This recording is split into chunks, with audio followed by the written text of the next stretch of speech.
Olá, chegou a hora de você ficar ainda mais informado. Confira os destaques desta edição.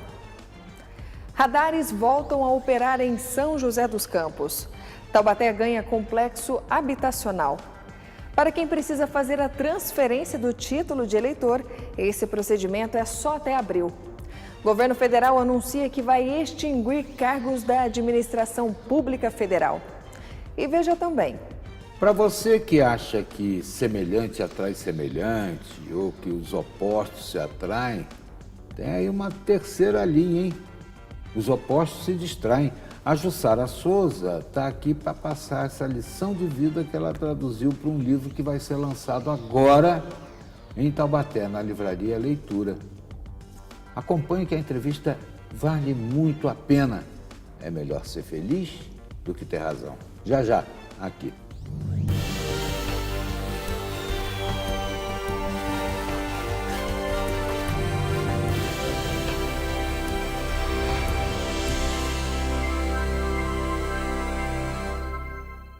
Seja muito bem-vindo, este é o Repórter Setorial, na TV digital e também na web. Nunca antes na história desse país, tanta gente apoiou a pena de morte. Hoje são 57% dos brasileiros que aprovam a punição fatal. Há 10 anos era 47%, 10% a menos. A proporção de apoiadores é maior entre os homens, entre 25 e 34 anos de idade e entre os mais pobres. Uma pesquisa feita pelo Instituto Datafolha revelou um dado importante. 57% dos brasileiros disseram ser a favor da pena de morte. O último levantamento sobre o tema foi feito no ano de 2008. O resultado foi que 48% eram a favor. Com a revelação, também vieram alguns questionamentos, como, por exemplo, por que esse número aumentou. Rapaz, é uma situação meio complicada, mas eu sou a favor. Eu acho que em casos extremos de pessoas que são impossíveis de conviver com a sociedade, eu sou a favor, em casos extremos. Eu sou contra a pena de morte. Você pensa no final, mas não elimina o problema na raiz.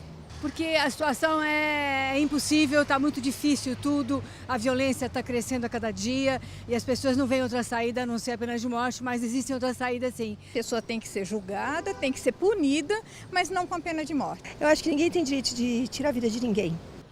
Mas a pena de morte foi proibida no Brasil desde a proclamação da República em 1889. Mesmo assim, existe uma exceção. No caso de guerra declarada pelo presidente da República e aprovada pelo Congresso Nacional. Não daríamos conta de aplicar a pena de morte, porque, por exemplo, nos Estados Unidos, que é um local onde tem pena de morte, em 37 estados, gasta-se em torno de 2,5 milhões para se executar um preso. E nós não teríamos condições de fazer isso no Brasil. Nós não teríamos essa condição financeira para isso. Eu não estou levando em conta o aporte jurídico, a questão constitucional, estou levando em conta a questão humanitária, estou levando em conta a questão financeira e a questão de estrutura. O Brasil não estaria preparado para isso. Um outro destaque é que o apoio à pena de morte é menor entre as pessoas que possuem ensino superior. A taxa é de 50%. Olha, hoje no Brasil, as consequências seriam principalmente erros judiciais, que já ocorrem em diversos outros processos, mas posso afirmar com segurança que teríamos quase que exclusivamente negros e pobres sendo executados. No Brasil nós tivemos a pena de morte já. No período de 1832, no Código Criminal do Império, nós tínhamos a previsão da pena de morte, tivemos muitos executados, o nosso mais famoso dele foi Tiradentes, e nós tivemos um grande erro judicial naquela época no Império. Entre as pessoas que possuem renda de até 5 salários mínimos, o índice chegou a 58%. De 5 a 10 salários mínimos, o número cai para 51%. Em relação à parcela mais rica da população, o apoio é de 42%. Segundo a ONU, hoje existe em torno de 193 países no mundo. Pelo menos 90 países desses têm pena de morte. E o destaque deles são para 3, né? Cuba, Irã e China. Ou seja, é porque a pena de morte ela é tendência em países com regimes mais totalitários. Em países democráticos, normalmente, não se adota tanto a pena de morte. Tanto que os Estados Unidos, que é um país democrático, tem a pena de morte, mas ele não tem em todo o país. Apenas 37 estados têm a pena de morte. Mas a simpatia em relação à pena de morte é maior entre homens ou mulheres.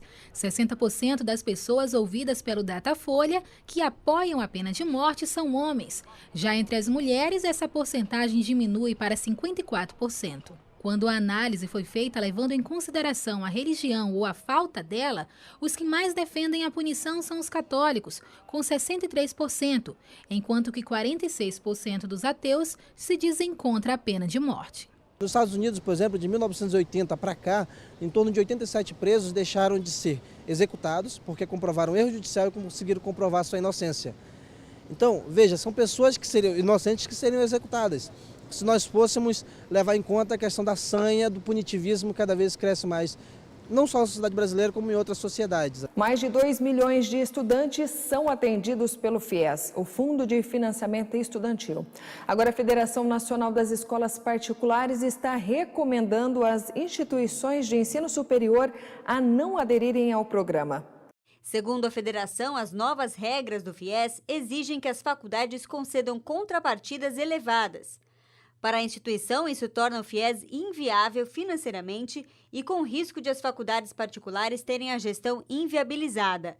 Nas contas da Federação Nacional das Escolas Particulares, somando as várias contrapartidas exigidas, os descontos podem variar de 30% a 40% dos valores das mensalidades.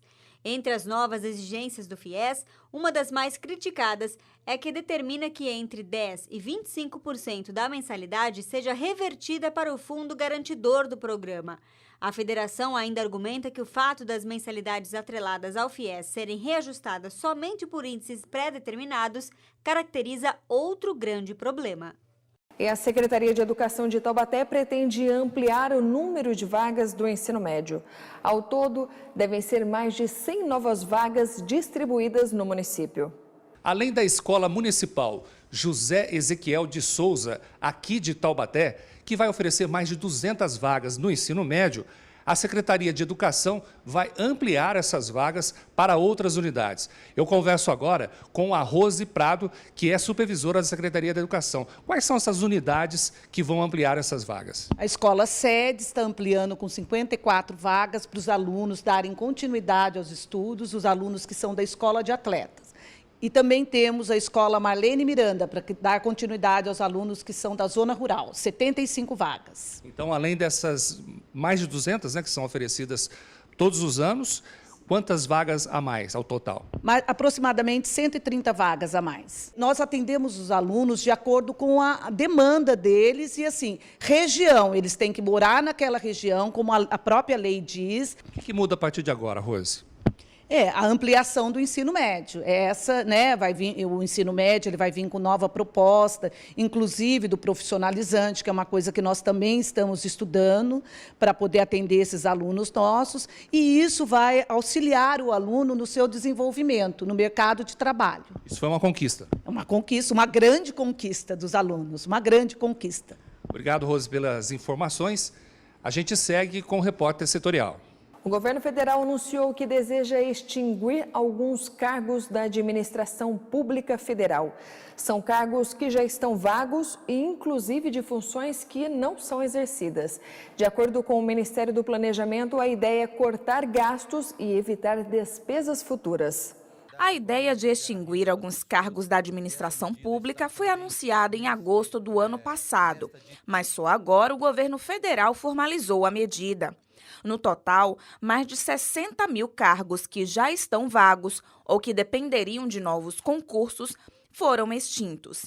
De acordo com o ministro do Planejamento, Diogo Oliveira, como os cargos já estão desocupados, a extinção não gera impacto econômico de imediato, mas evita o aumento de despesas no futuro e, além disso, a extinção de cargos que estão atualmente vagos é o que vai gerar uma maior redução nas despesas. É o caso de agentes administrativos de ministérios, odontólogos, auxiliares de enfermagem e agentes de saúde pública da Fundação Nacional de Saúde, a FUNASA, na qual vão deixar de existir cerca de 5 mil cargos. Funções que hoje não são mais exercidas também estão na lista, como datilógrafos, agente de microfilmagem e perfurador digital, que são do quadro da imprensa nacional. Outros cargos que devem ficar vagos futuramente também estão incluídos no decreto. Segundo o governo, essa medida vale para todos os órgãos federais e faz parte do pacote de medidas de corte de gastos, anunciado pelo Planalto em agosto do ano passado. Você fica agora com o comentário de hoje.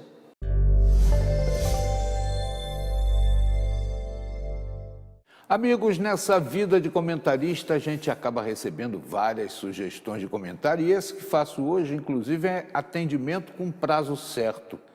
O telespectador recomenda que o governo que coloca foto de gente morta nos maços de cigarro passe a colocar também fotos de acidentes graves nas latas e nas garrafas de bebidas alcoólicas. Outra sugestão é para que se coloque fotos de sem-teto nas contas de água e luz. E a que eu achei mais interessante foi colocar fotos de corruptos condenados nas guias de taxas e impostos. O pedido é para que o comentário vá ao ar antes do dia 24. Tá feito.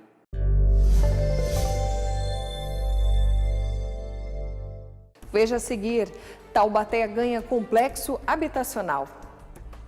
Os detalhes você confere já já.